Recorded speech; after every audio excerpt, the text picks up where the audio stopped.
Well, I took some time off from this car. I told y'all last video I wasn't feeling it. But we got the car scuffed. We hitting it with a scuff pad. Obviously, this is the hood, deck lid. We've scuffed from the doors to the fenders. Now we got to do the quarter panels and behind the package tray. We repaint our deck lid hinges, plastic bags. Um, so I'm just gonna get right to it. Who is this on with me? Rick, what is up?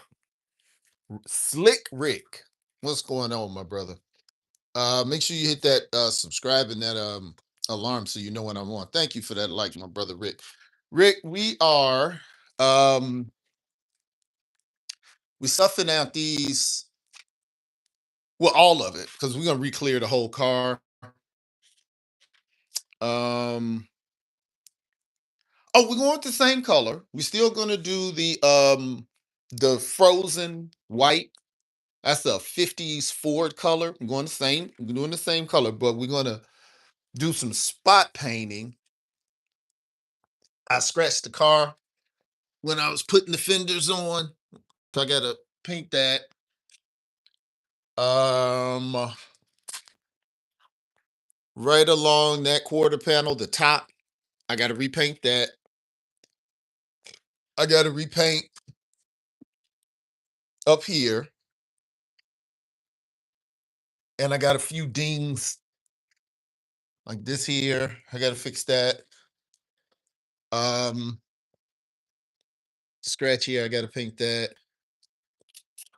Some dings in here, putting this fender on, I gotta paint that. And like I said, I'm gonna paint from here to here. So what I'm gonna do is I'm gonna paint those spots, but then I'm gonna dust the whole car to make sure it's all the same color. Because sometimes if it's not the same temperature, if you're not using the same um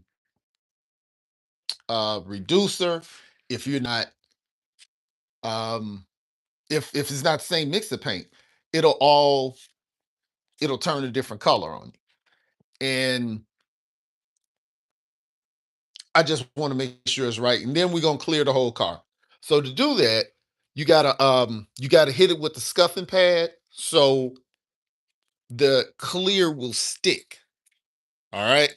Or your paint and your clear will stick. See, when you buff your car, the flatter it is, the more it shines. Like, even though I've scuffed this, it's still shining. That's how flat it was. Well, now I have to rough it up so the paint will stick to it. If it's real slick, it's nothing for it to stick to. Who is this saying, hey? Leo, what's going on, Leo? I am so that's what we're doing. I'm gonna go ahead, get this started. We scuffed all in here, but I see some more scuffing I need to do. But on this hood, you see that line? That's not just on the camera, that's not a reflection.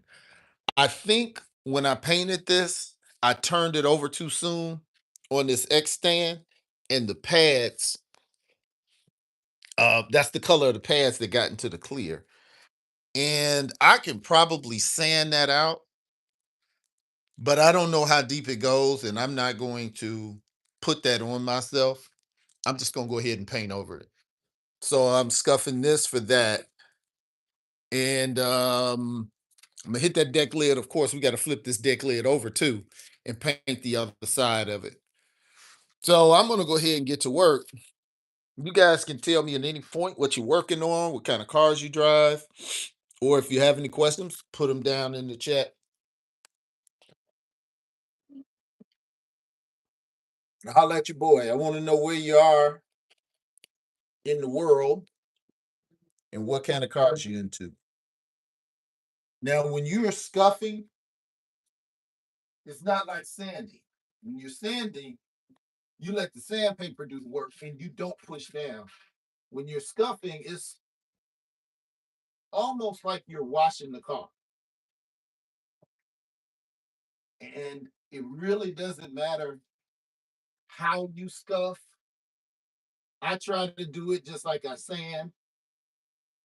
I'll do horizontals in different directions. And this does make a dust because what you're doing is you're scratching up the clear and you're going to make a white dust. That white dust is the clear. Lightly scratching it so the paint will stick to it. So the paint will get into the grooves, it sticks to the paint. Your grooves, it don't stick. So when you end up buffing the car, paint just come right off. You don't want that.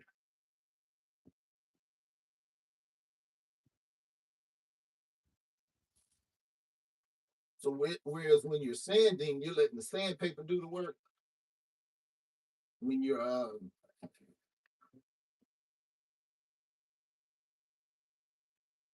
scuffing, you're doing the work. And what you're also gonna do once you get through scuffing, you blow it off with air. Then you're gonna wipe it down with oil and grease, oil and wax remover, or grease and oil remover, or whatever that's called. Get a good clean surface. Then you can do what you need to do. Paint, clear, prime, whatever.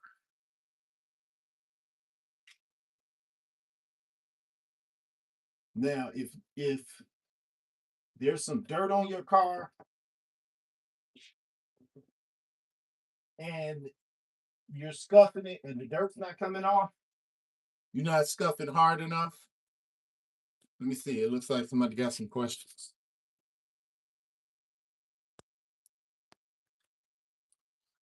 Um,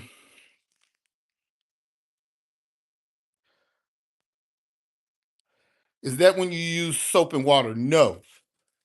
That's wet sanding or color sanding when you use soap and water. That's when you're gonna have see this is a scuffing pad.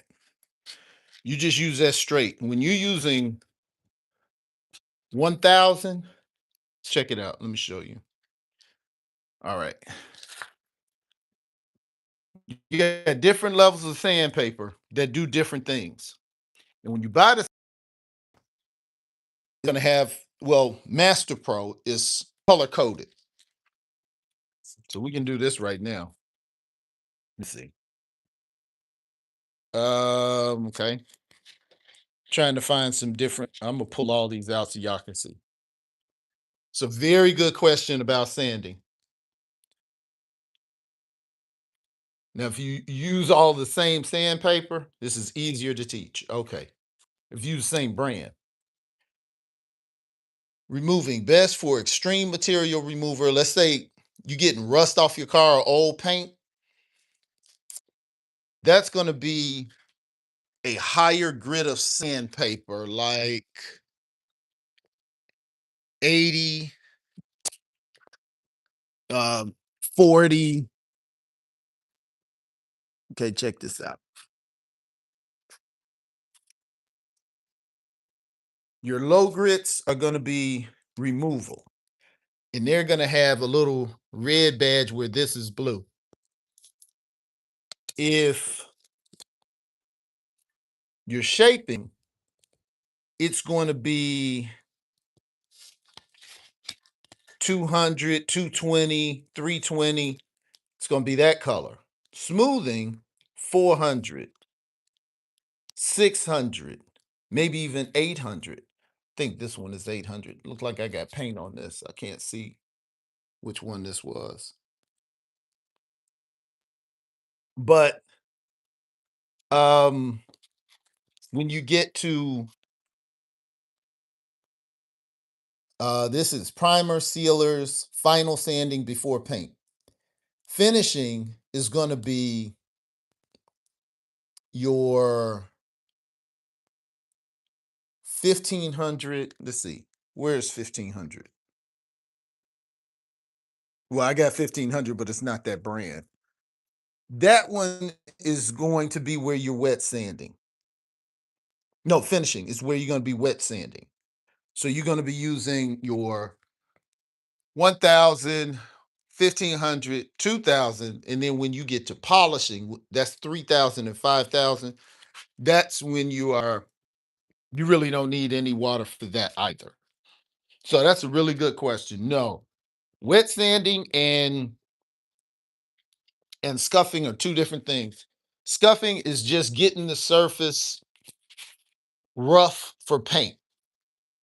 Wet sanding is flattening the surface. When you're scuffing, it's already flat. Great question. I have a 63 Oldswagen, nice. A 66 Buick Electra, nice. And an 86 Cutlass. Wow. Uh, I have I have 1500 grit toilet paper from COVID time. Oh my God. Okay. All right. I'm gonna get back on this. I'm gonna get back on this hood.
All right. It's like this is stuff pretty good. You can even tell just by how much dust you have. It's either gonna be on this, see that, or you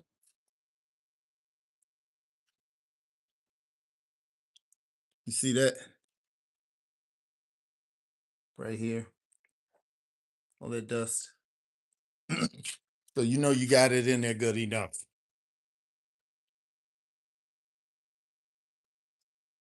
Because you remember, you're not trying to remove paint like when you're sanding. You're not changing the shape of anything, you're not flattening anything. All you're really doing is making the surface rough again so it can accept paint. That's all you're shooting for.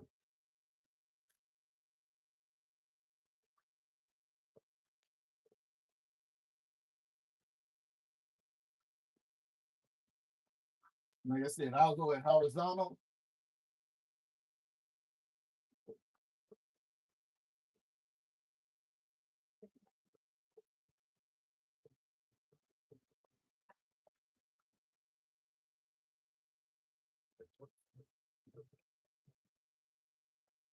If you guys want to see wet sanding videos, I have some on this channel.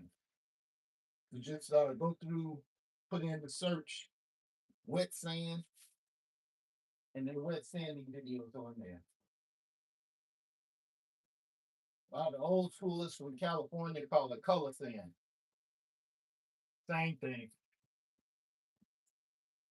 Just like now, we call the spare tire kits, Continental kits. Old school is called those frame kits. Same thing.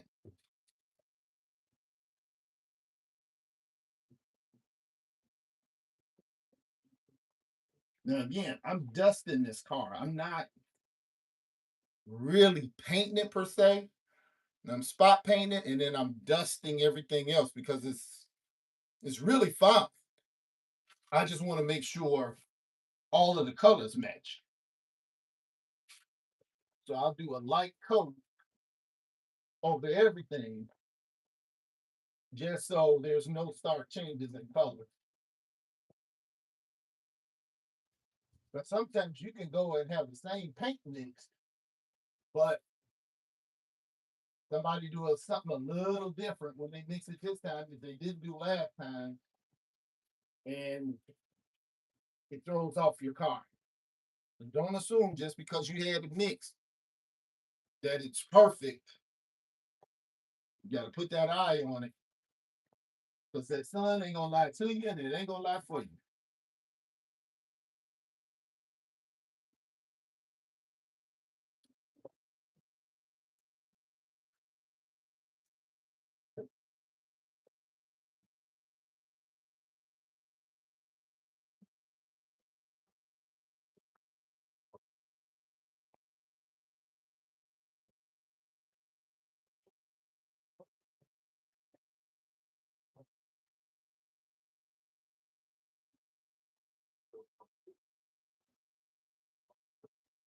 So I'll go up in one diagonal, come back in a different diagonal.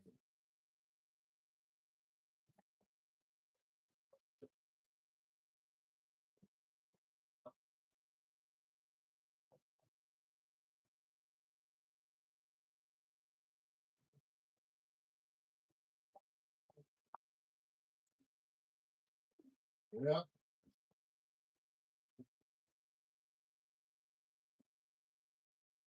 Now I'm gonna come across.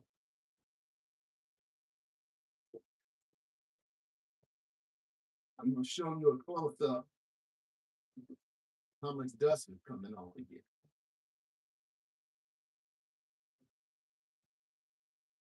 See, I went up and down, vertical, horizontal, diagonal versus diagonal. As long as you're making a cut into the flat surface, that's all that matters. I try to avoid going in circles, but I know a lot of people told me it doesn't matter. I'll give you a close up on this so you can see when your scuffing is looking the way it's supposed to look.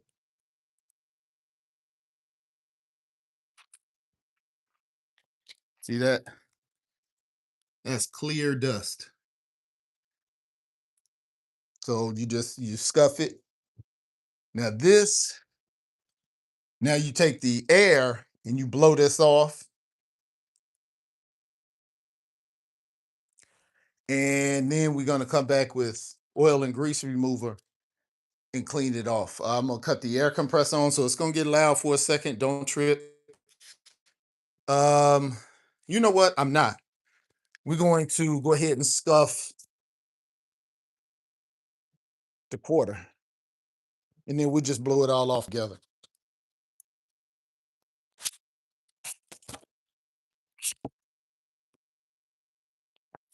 Mm.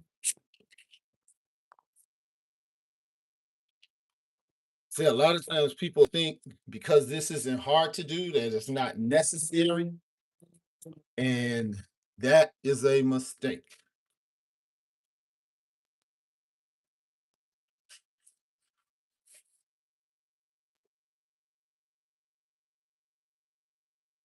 Some stuff, some people put off, um, they'll put off steps because it's too hard to do, and they'll try to get around it. Or they make the mistake of putting off steps because they think it's so easy, it's not necessary. But this makes a huge difference.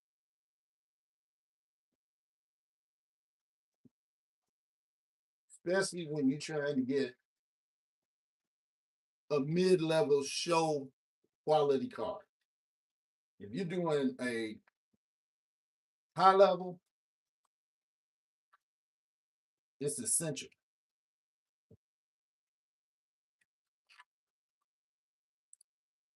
And you might as well just practice it. Even if you got a low end car, you might as well practice it. So when you get up to the big time, you already know what to do because you practiced it in on the small time stuff.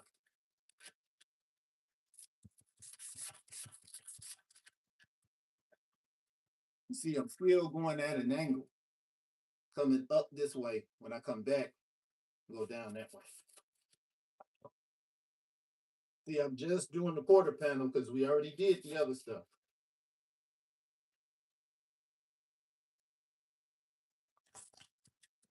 See, I'm at a diagonal.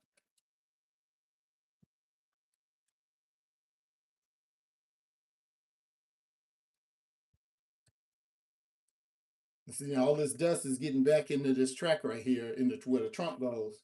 I'm gonna have to spray that out. I'm gonna have to blow that out again. Ugh.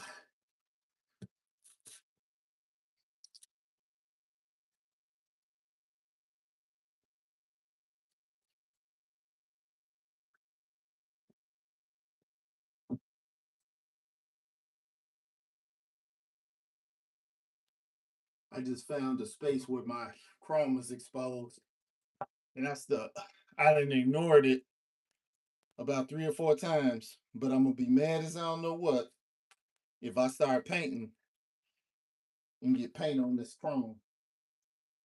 Just stop, take the time, cover it, and you good. You get to the point that you're rushing, just stop.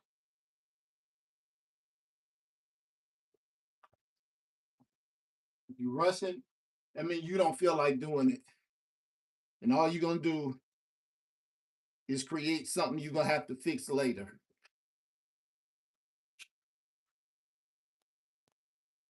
Okay, let's see. Like y'all got some questions. No, no questions. All right, I'm gonna move you guys over here so you can see me coming.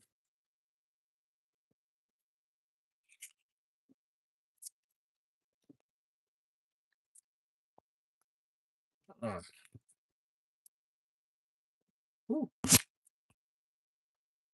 you all should see this tripod. You would die laughing. All right.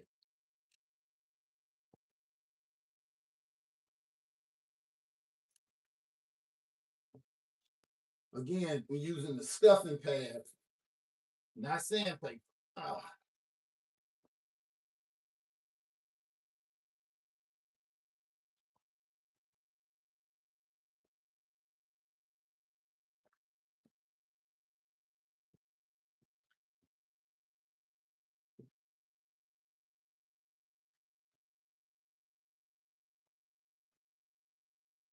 Now I'm just gonna go straight up and down.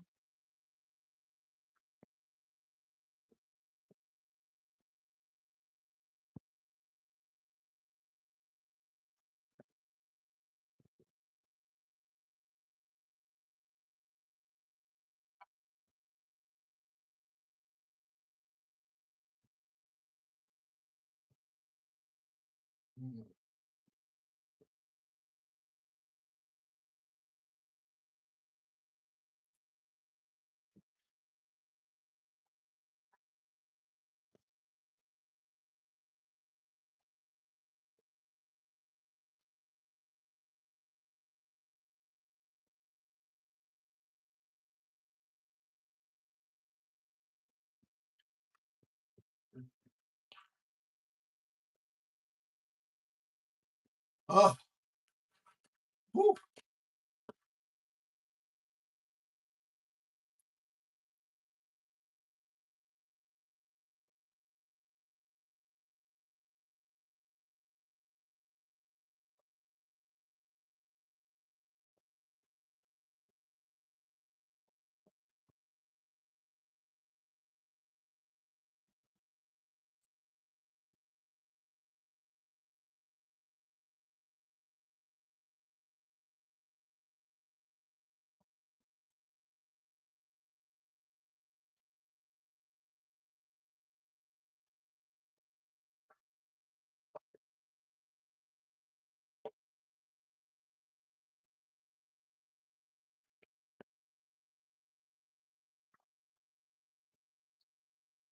All right. Woo. So, quarter panel's done. Well, passenger quarter panel. Now we got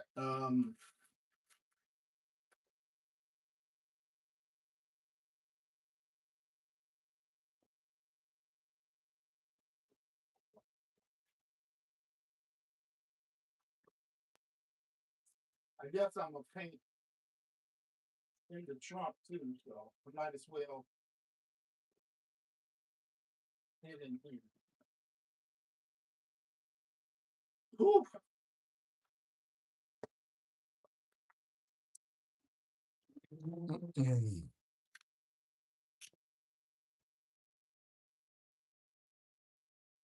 Back there. Oh yeah. Um I'm I have somebody asked about my pictures.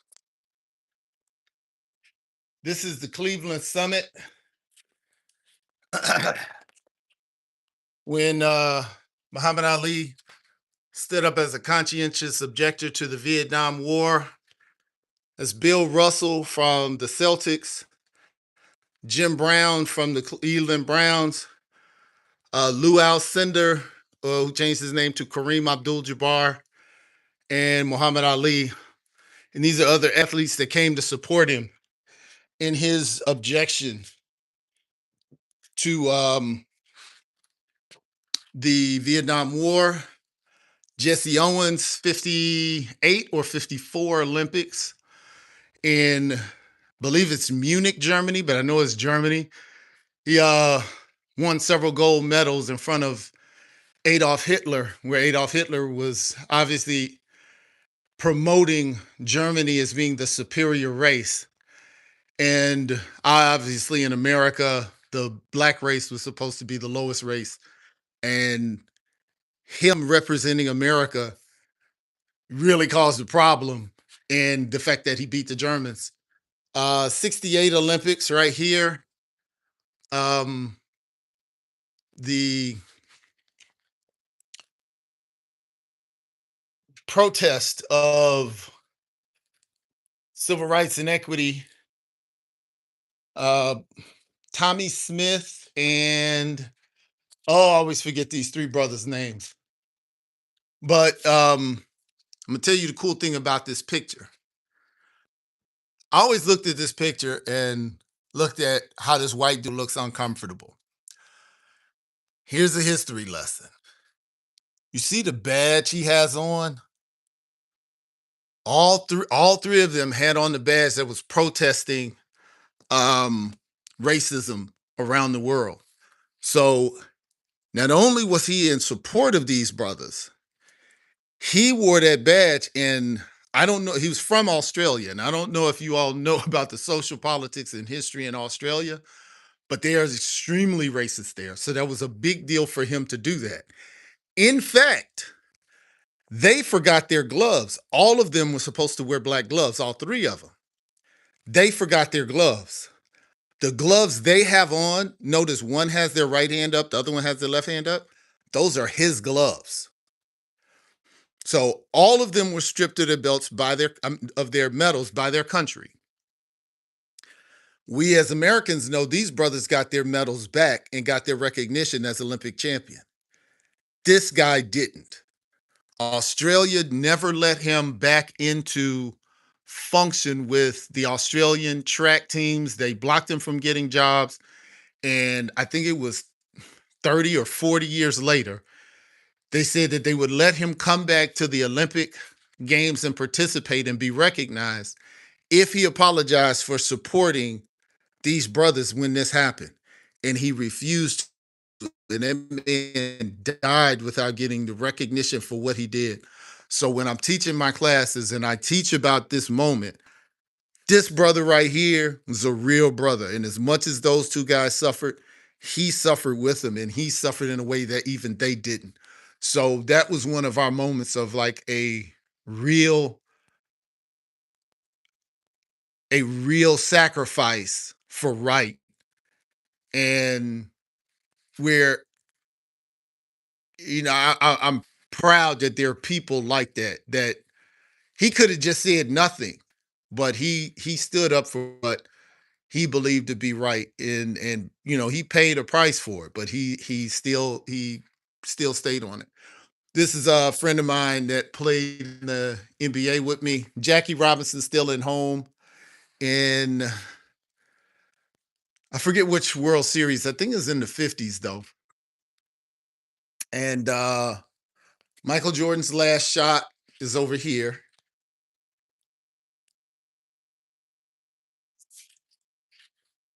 I guess you all say you didn't want a history lesson. Michael Jordan's last shot as a Chicago Bull. I thought that was a cool poster. Uh, if any of you can remember this bodybuilder's name, he's a Fort Worth police officer or an Arlington police officer, but he won Mr. Universe like a million times, and he has a lot of back trouble now. But he's from Texas. Um, Muhammad Ali standing over Sonny Liston in their second fight. But yes, does a lot of people don't notice that in the garage. Oh, thank you. Moon Knight. Okay, so you guys got me onto the history lesson. So let me jump. Oh, and this map is everywhere my family and I have driven in the United States.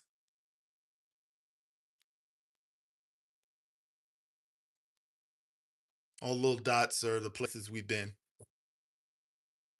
Okay, that being said, had to break off for a quick history lesson. Make sure you guys are hitting that like button and make sure you hit the alarm bell so you'll know when I'm on.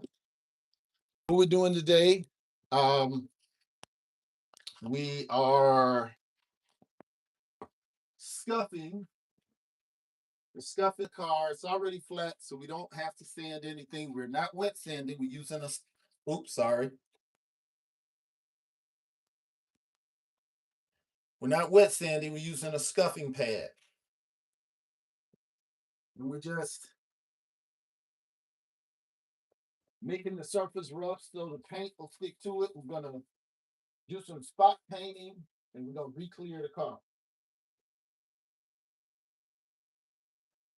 So to do that, instead you don't need to sand it, you don't need to strip it. We're painting the same color. So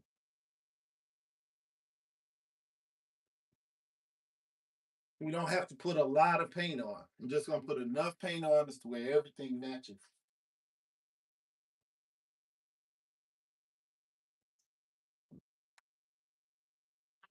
But when you do this process, it creates a lot of dust. So you gotta blow off the car with air. Bring your air compressor. We said you put no pressure like you're washing. Mm. Sandpaper, you really don't want to use a lot of pressure unless you're shaking. 40 grit. Even if you're shaking, you don't want to put a lot of pressure. You want to let the sandpaper do the work. When you're stuffing, it's like you're washing a car.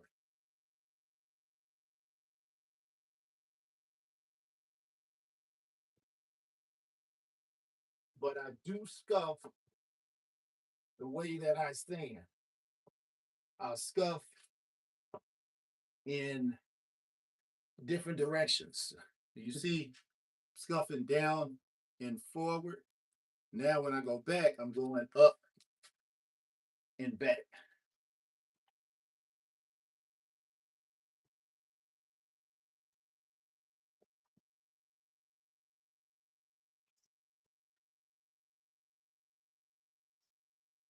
Down and forward.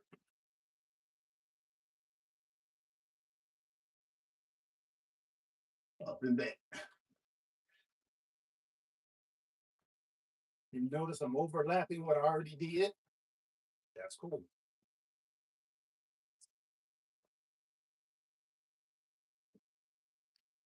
Woof.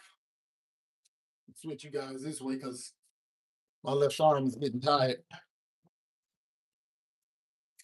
So, what are you guys working on? Where are you in the world? I don't know. Got followers in Argentina and UK, continental Africa, all over Africa. Where are you guys? You guys in the States?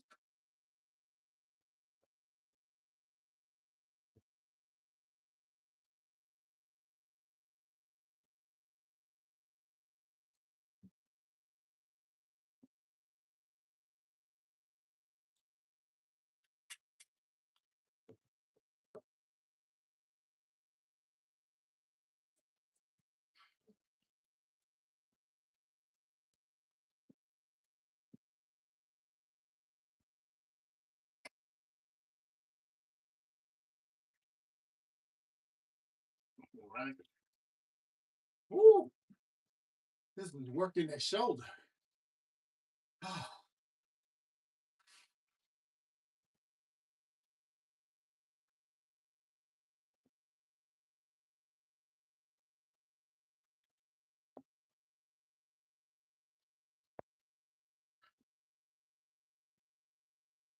Oh, goodness. Woo! I'm trying to use one arm so I don't have my back to you guys, but generally what you do is keep switching arms so your arm isn't burning. Mm.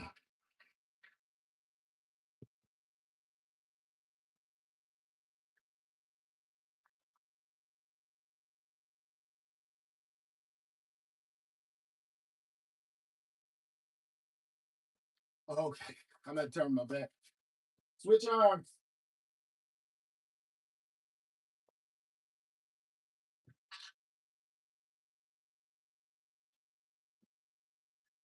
Woo!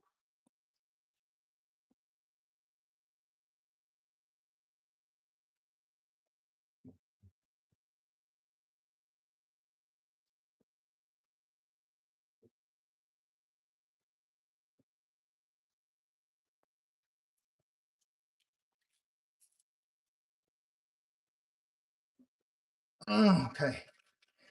Oh, watch this. See that? The dust.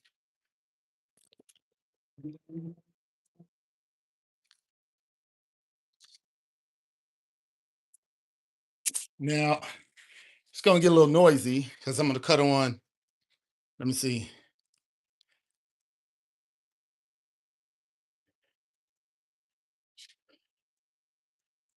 Imagine if the world blew up tomorrow. I'd rather not imagine that, but thank you. Oh, thank you for the history lesson. Yeah. Okay. We we painted, we repainted these, so we got to cover them before we start spraying white. We got the whole car scuffed. Now we're gonna cut on our we're gonna cut on the air compressor. Gonna let that air build up. Gonna blow off everything, and you're gonna use this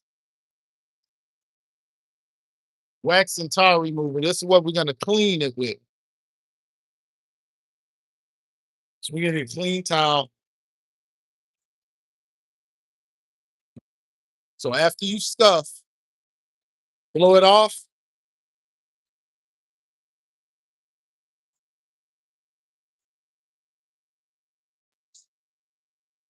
wipe it down.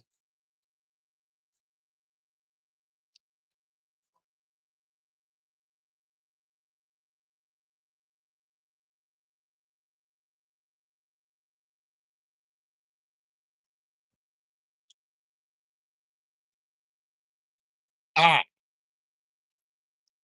we need this.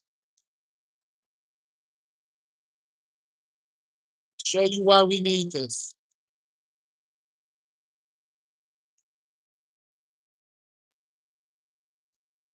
Go over to the other side of the garage. Maybe you can hear me better. It's a little too cool for me to open up the garage door. You know, it's supposed to be hot today. It's not gonna be hot for another hour. Um, check me out. You see this rubber right here? That's so this chrome doesn't scratch it, protects it. I'm gonna try to get some more to go around here, but that's so the paint doesn't get scratched up. But this rubber doesn't come with this kit. This rubber actually came with my cruiser skirts, but I use something else for my cruiser skirts because my car is white.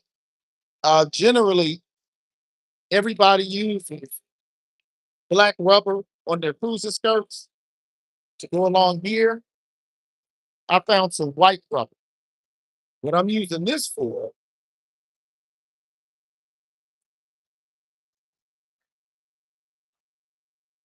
is to fit around my Continental kit. Ooh, you see, when we first did it, we used tape to protect it, but now we're going to replace that tape. This needs to be repainted though, so we need to scuff this as well. So let's put that with that. We're going to take that tape off. We're going to scuff that. We're building up air in the air compressor.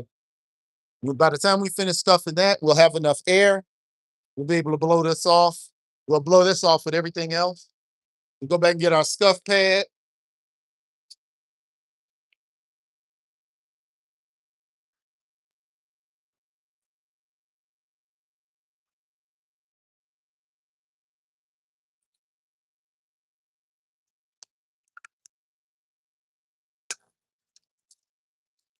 All right. Oh, tight ship when you don't want to open the door. So I'm gonna let you guys check me out while I stuff this real quick.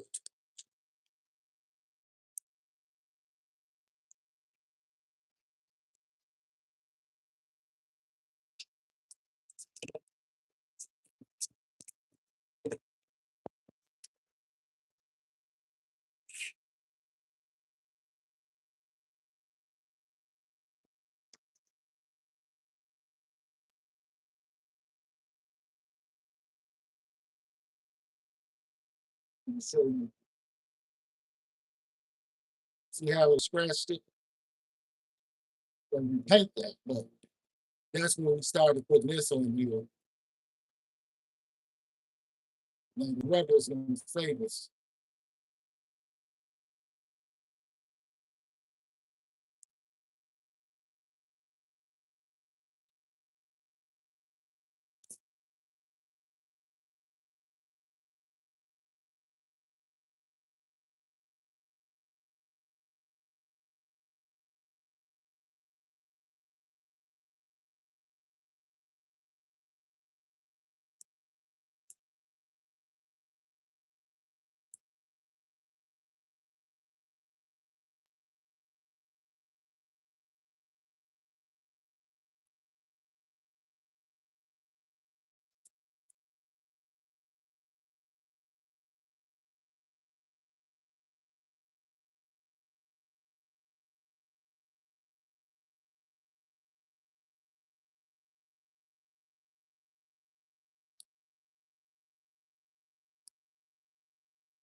See that? I mean, yeah, that paint chip. Uh,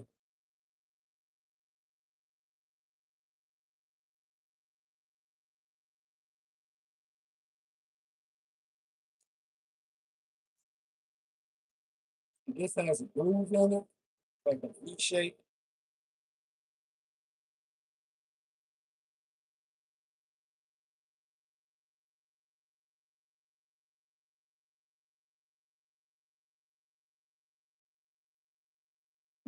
Uh,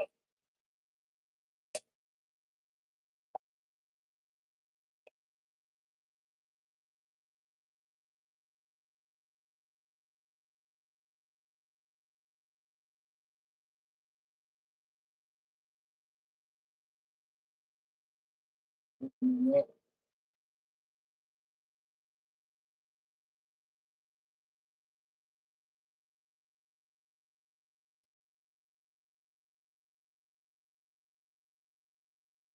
we might have to glue this on because this is being, I don't know.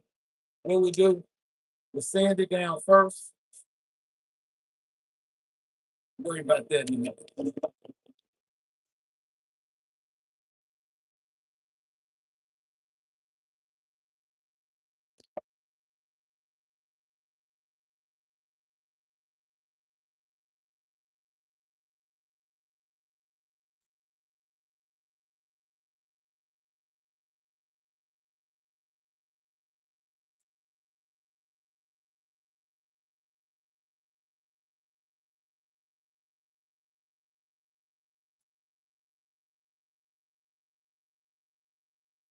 Also scuffing off the adhesive from the tape so when they be painting, stuff between the paint.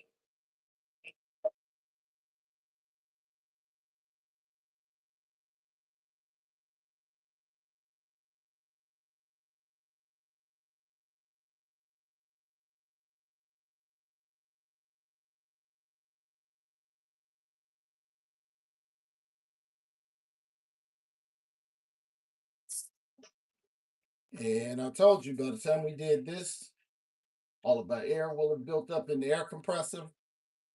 Now we can blow everything off.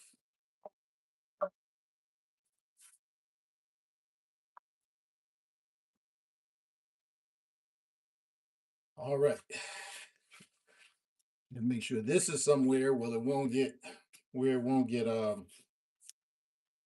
white paint on it when we start spraying. That's what we needed to find. In fact, let me move all of this rubber. This is our rubber that goes in the trunk. This rubber right here.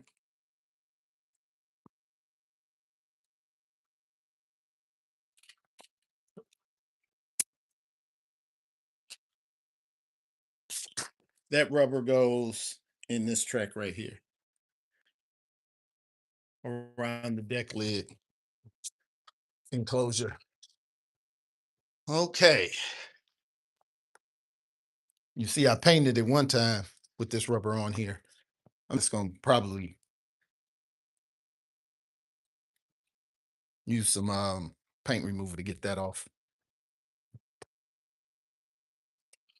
But put this in here. We know where it is. But when we start spraying paint, it won't be in the air. Now we can, whew, let's get going.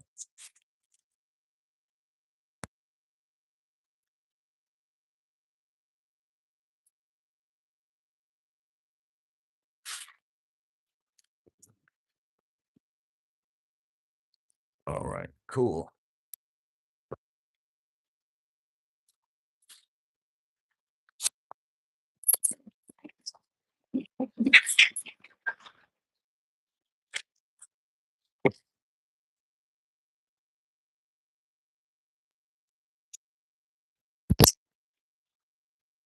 All right. Air compressor is going to kick back on in a few seconds. But what we're doing is just blowing off all of that clear that we turned into dust with the scuffing pads. Oh, you see it coming off of here.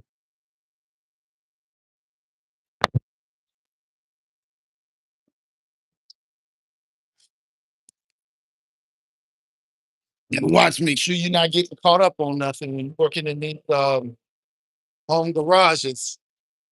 You don't want to pull nothing over. Oh wow, a lot of dust on it.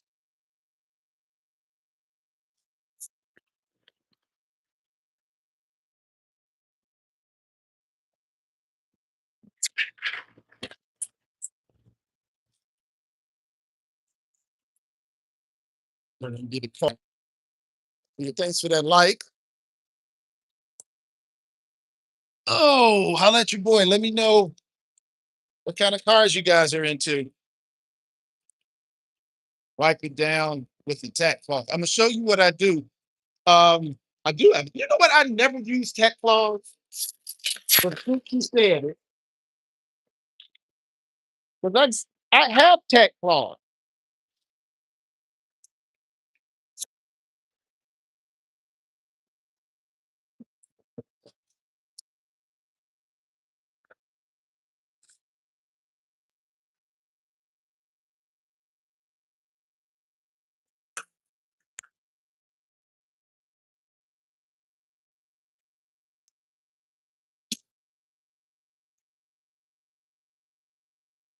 You know what?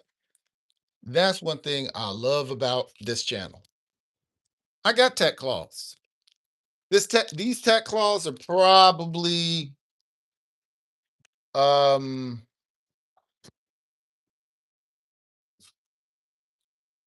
who told me about tack cloth? Joe. These gotta be 7, 8 years old. I just don't use them. I don't use them. But since you said it, literally since you said it, I'm gonna do it. Um, I'm gonna go ahead and tack cloth it. I usually go with a freshly washed towel and wax and tar remover, and that gives me a good surface. But you know what? I'm feeling Joe. Let's go with Joe. We're gonna tack cloth it with a 10-year-old tack cloth.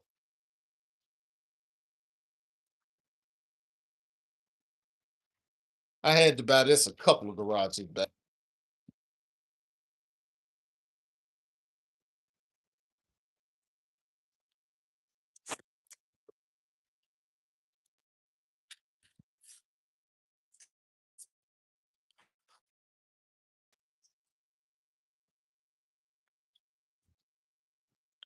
A tack cloth is a cloth just meant to pick up any loose stuff that's left on the car.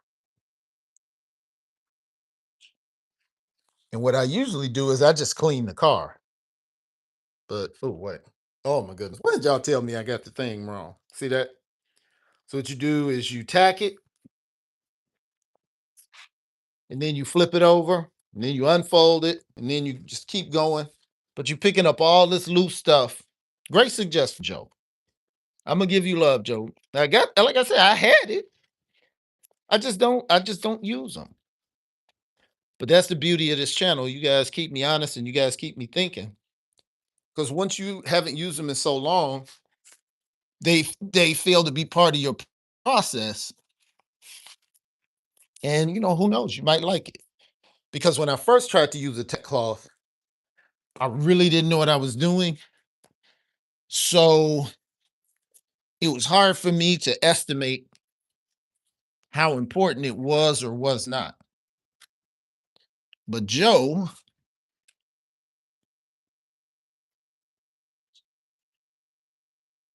got me back on to the tech cloth. Um,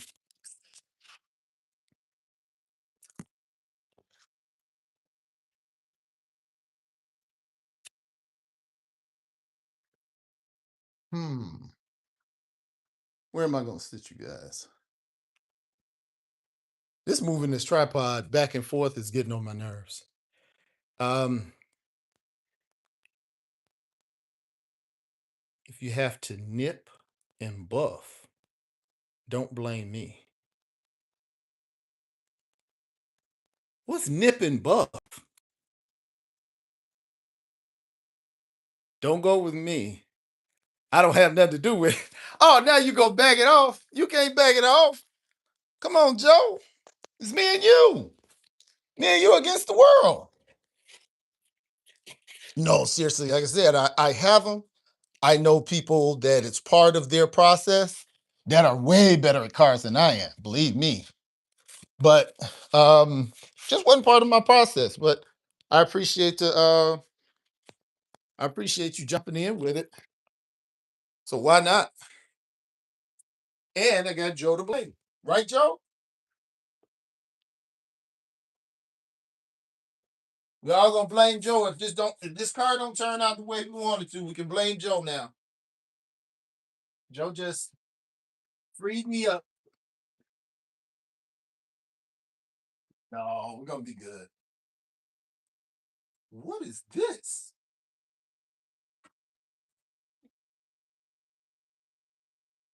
Wow. Okay. Okay. I'm finding some imperfections I wasn't aware of.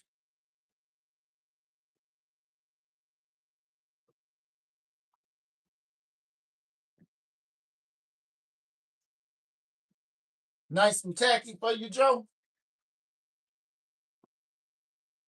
All right, I'm gonna go ahead and hit the other side of the car. Let me see. Oh, specks of dirt caught under the clear. You have to hit it with 3,000 and then buff. Oh yeah. Oh yeah. But I got another channel. Show you how to get rid of that with razor blades. You do that before you even go to the 3,000. You just take a razor blade and go over it and hit those big ones. Then you go 1,000, 15, 2,000, 2,500, 3,000. Now that's if you just want if you don't really want to buff, but you can buff way before 3,000, especially if your body work is good. Your body work is good, you can buff way before 3,000.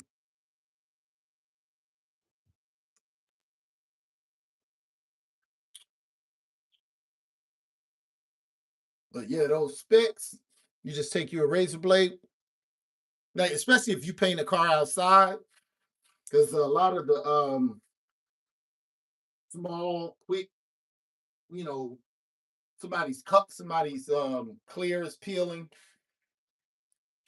something like that. If I do that car, I'll paint that outside, paint it in the driveway. Well, you're gonna get a lot of specs on there.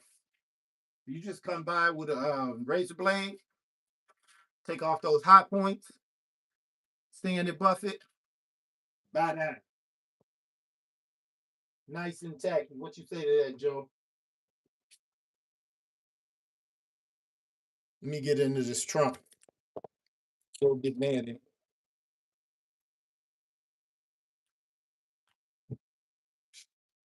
Ooh, we didn't blow this out.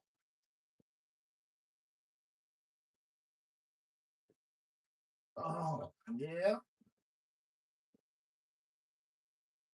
We didn't blow that out, Joe.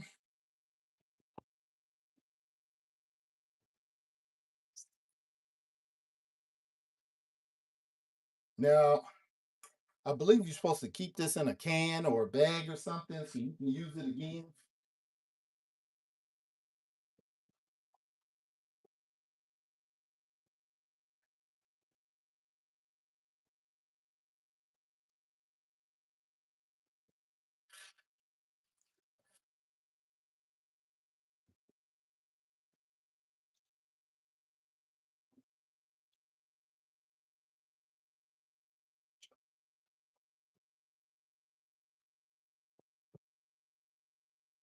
Joe, I think you were right.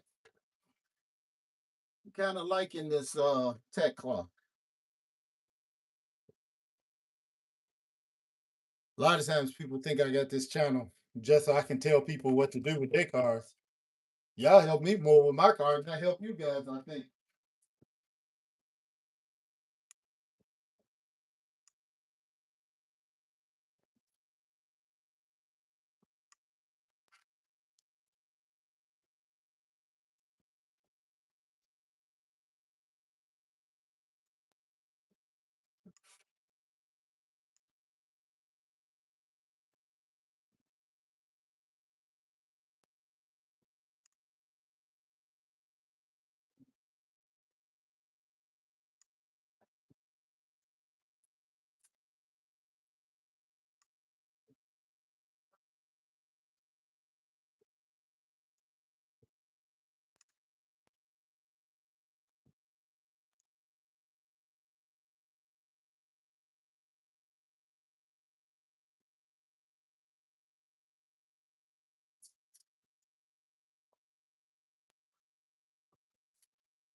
Oh, what year? This is a 1964 Chevy Impala with a custom Continental kit, custom cruiser skirts, rear blinds, custom interior, custom chrome. See the chrome. See that chrome? Um, it's a slick car. Custom grill. Oh, well, everything's covered up. 327 motor. Um, airbagged on Dayton's, 13-inch Dayton's. Um, wet floor. Yeah, yeah, yeah. Got to wet the floor before I spray. I got you. I'm tracking you.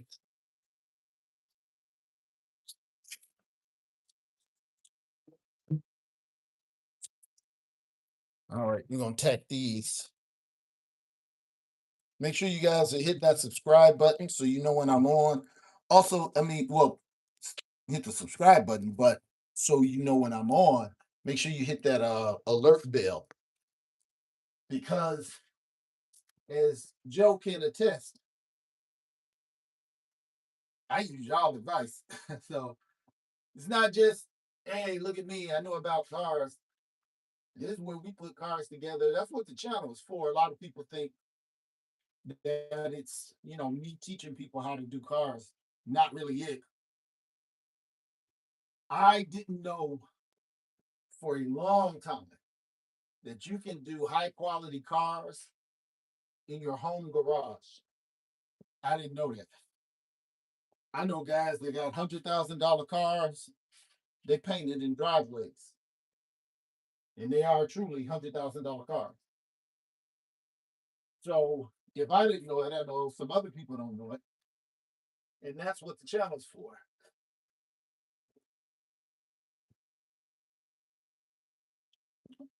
So if you want to do it, you can. You don't need a lift. You don't need a lot of that stuff. If kill cameraman. Ugh. Sorry about that.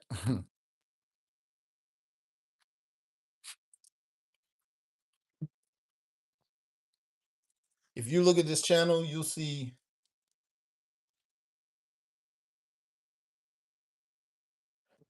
where this car has been off the frame. When we did the exhaust, everything.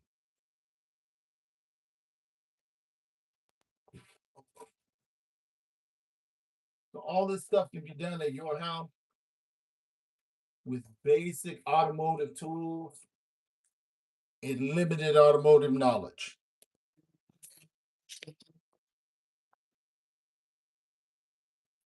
So a lot of people just don't have the money to pay to get these cars done. Well, if you want one, you really don't have to pay all that money. You just do it the best you can and grow with it. Now, before I start painting, I got to take off this crane back here. I didn't even think about that.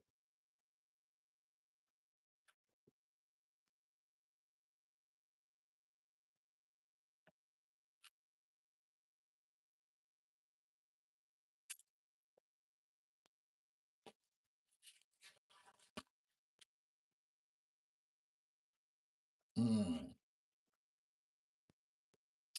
So let's come back over here. Because to be honest with you, I don't feel like painting the car today. Um, got to see if we can get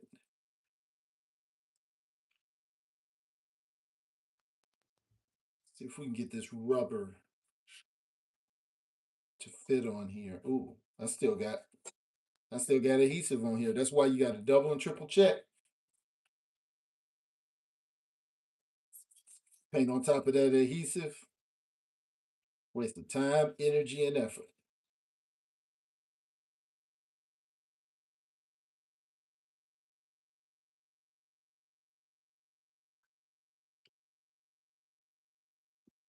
This is the back of the Continental kit.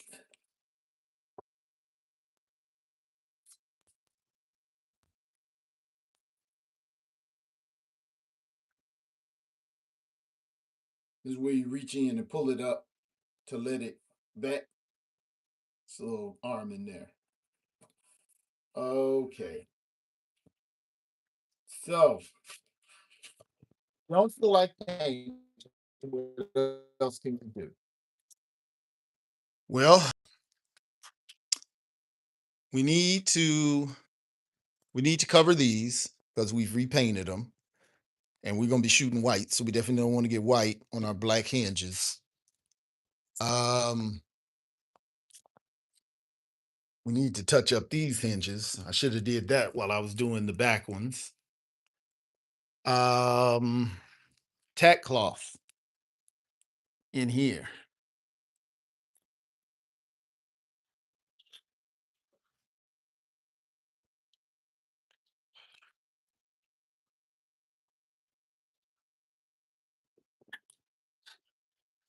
Yeah. Really, I need to scuff some more in there. I said, if you scuff and the dirt didn't come off, you ain't scuffed good enough. Because dirt is sitting on top of the paint, and the paint is clear. Okay, I'm gonna show you what I'm talking about. You see that? It's dirt right here.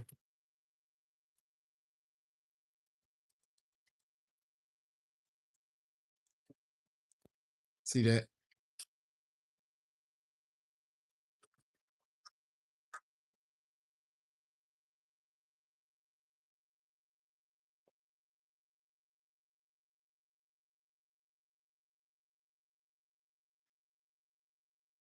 Yeah.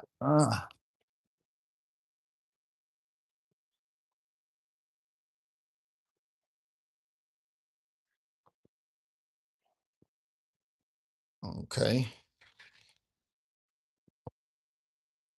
It's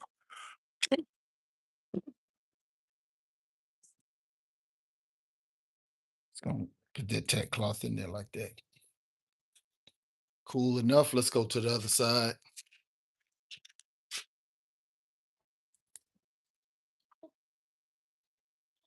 Hmm. Now, let's say if I tap out and don't want to spot paint today, and dust the whole car. I don't have to. I can leave it like this and come back and do it when I feel like doing it. Here's the caveat to that.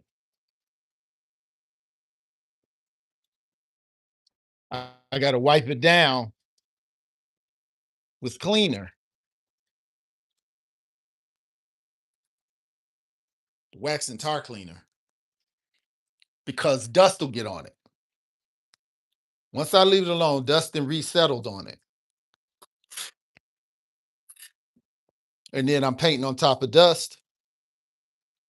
It's just like not using the tack cloth at all. Now I could retack it for dust. I could do that, but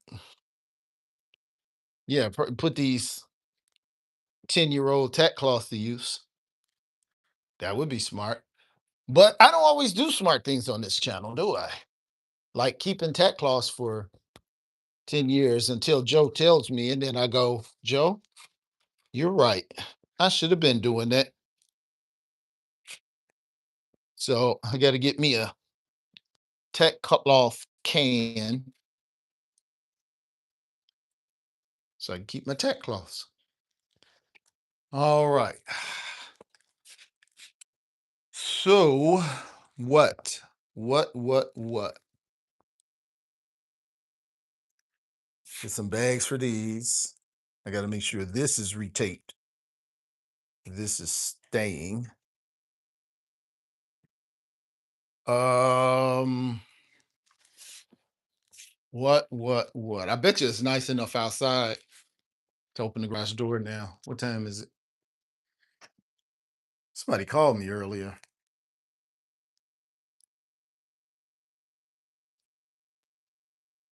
See who called me. You guys know who called me? Oh, Sarita called. Okay. Check back in with Sarita.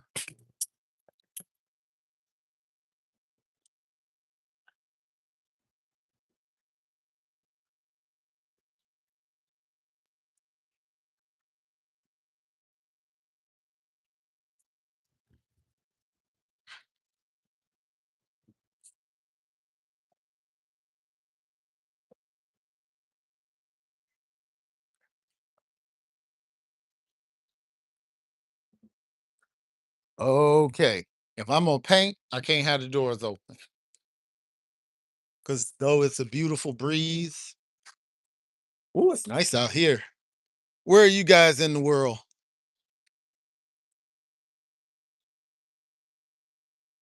Telling you, it is nice in the state of Texas right now. But I can't have this breeze blowing the paint, blowing the plastic around. Yeah, I don't think I'm gonna do no painting today. I'd have to tape off this, and I really don't feel like it. Beautiful though. I'm not taping that off. I don't feel like it. How long have we been on? We've been on over an hour. Um, well, I tell you what I'm gonna do. I think I'm gonna go ahead and tap out for a while. And you guys make sure you hit that alarm button and come back and holler at your boy. Because yeah, when you get to the part that you just really aren't feeling it, you're gonna do something and mess up and end up just having to fix it anyway. So you guys stay strong. Make sure you join the channel, hit that like button, and also hit the follow button.